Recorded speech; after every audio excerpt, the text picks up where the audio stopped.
Hi friends, good morning. Welcome to the Glam Life Podcast. My name is Victoria Rocca. You might know me as Victoria Glam if you follow me over on Instagram. If you don't, that's fine, because the video of this podcast is available on Spotify. Listen, I didn't get to show up for you guys last week because I was incredibly under the weather. I still showed up and taught my class, but that poor girl probably has the flu now because I was very sick last week. You know, this week is also a peculiar week because it is Mardi Gras week here in Louisiana where I live, which means that nobody is working. The town is closed. Like, roads are literally closed. We have barricades everywhere.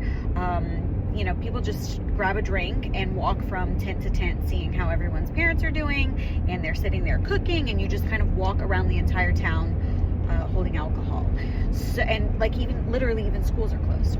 So I'm making this video a little unorthodox. I'm actually shooting in the car because life be lifing, girl. So I'm not open this week.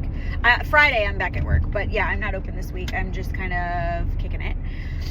But I still wanted to show up for you guys, especially since I was unable to be here for you last week. Now, I will tell you this. I will say this.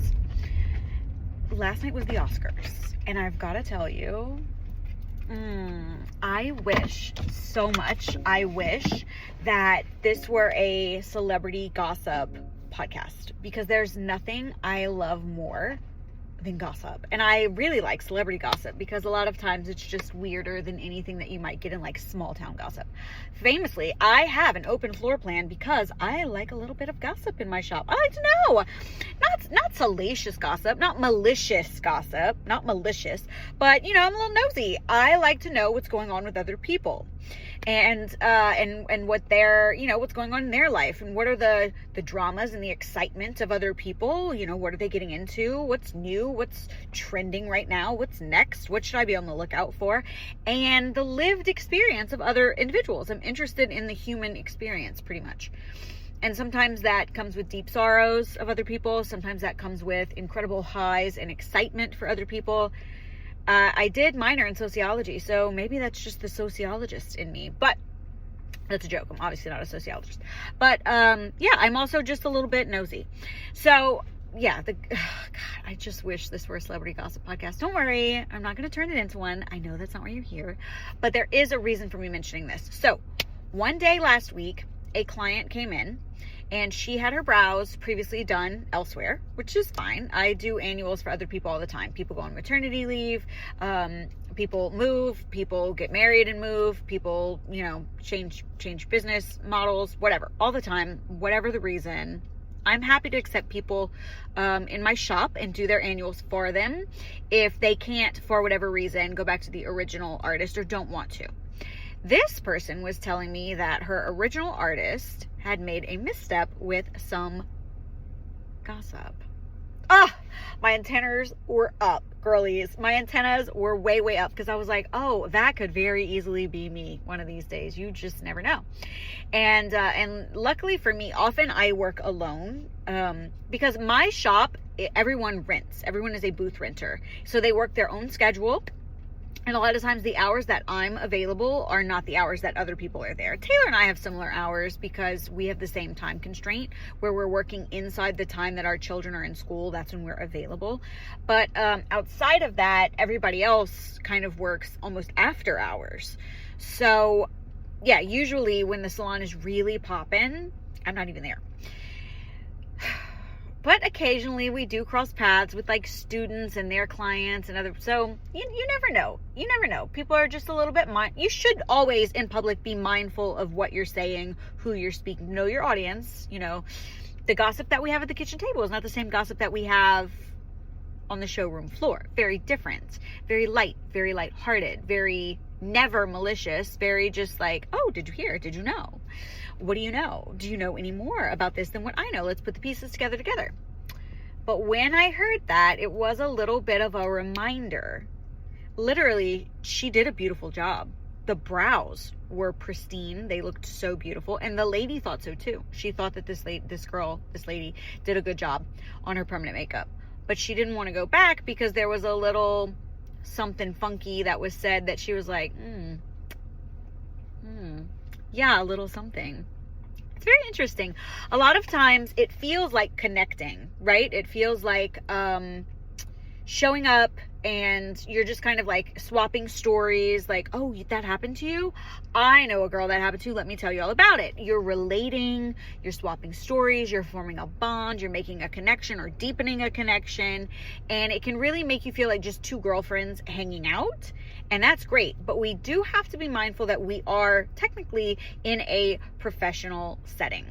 For instance, once upon a time, I had a client in my chair who was telling us some private details about some bedroom exploits, let's say. And one of the girls who was sitting there chatting with us related to the conversation. So she said, oh yeah, you know, that's happened with a similar situation. She starts describing it. And then she gets into, you know, she just used some graphic terms, you know, she didn't say ass munching, but wow. So yeah, I had to point that out later and say, hey, so the guest can say things that are a little off the wall, and we can just kind of steer the conversation back to more elevated language and more appropriate topics. But and relating is fine, and swapping stories is fine. But let's not, you know, I just can't.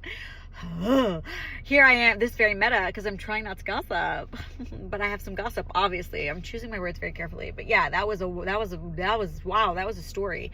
And I was just like, was this one we meant to share publicly with a lady you don't know who's laying in my bed? Was that what we meant to share? But I guess it is. And you know, it doesn't feel that way in the moment. You don't feel like you're being inappropriate or you're making anyone uncomfortable, because we're both swapping stories. We're both saying things. We're just being girlfriends. We're just bonding, but you're actually not. And I have seen this play out in salons where there's more than one service provider, where maybe somebody else, like another service provider, makes your client uncomfortable with the conversation they're carrying on at their station, or with the topic of that conversation, or the volume of that that's super common, that there's one very loud person. And another thing, listen, when I worked as a booth renter in someone else's salon, I had this issue where you know, it was also open concept. Most salons are. So everyone's in everybody's conversation. That's fine, because it's, you know, it's just part of that culture, that salon culture, where we're all having a big conversation. And I am very comfortable in those spaces and very happy with that. I like when it feels like one big community. I don't like when it feels like a doctor's office, like we're not supposed to talk or we should all be sectioned off. I don't like that. I like the experience of all being in one happy place. And so I don't even like to go to hair salons where it doesn't feel like hanging out at a friend's house. It's not fun to me. I don't like that experience. So anyway, so I was working at this place. I was a booth renter, and there was one lady who worked there, very nice lady. I liked her just fine, but I called her Doomsday, because she was a bit older than me. You know, I was pregnant and having babies at the time, and she already had grandchildren. So there was some age difference between us, and certainly some life experience difference between us. But she was in that phase of life where you just don't understand, quote, these young folks, you know? So every day she was talking about a different story she had heard about what the young folks had done or what they do, and why are they like this, and how it's bad, how it's going to ruin things, or how things are going to shit because of it, or whatever. And unfortunately, not only was Doomsday a real downer, but she was a repeat downer. She was a repeat offender. So she would have like one or two good stories, and she would tell them to every person who sat in her chair. Now, I'll do this too. If there's a topic that I'm fixated on that I want to talk about, I want everyone's opinion on it. So I'm going to bring it up. I'm going to be like, oh my God, did you see Timothée Chalamet in that yellow head to toe last night at the Oscars? We're going to talk about it. But she would quite literally say the same. I mean, she even had the same like punchlines. Can you believe it? Like at the end, and over and over and over and over. I mean, 15 times in a day. And everyone started getting a little annoyed with Doomsday. So you never want to become the gossip within your salon where people are kind of saying, you know, she's too loud, she's so messy, she's you know, just oh my God, it makes me want to kill myself. Like, I can't hear any more of that story. She's got to find something else. You need some new material. That's no bueno either. You know, when it comes to the service provider, killing the vibes, pretty much. You want to relate to your client, you want to uplift your client, you want to form a bond with your client, and you want them to feel safe. A lot of times we say it feels like therapy. It feels like therapy. It should feel like therapy for the client. If it feels like therapy for you,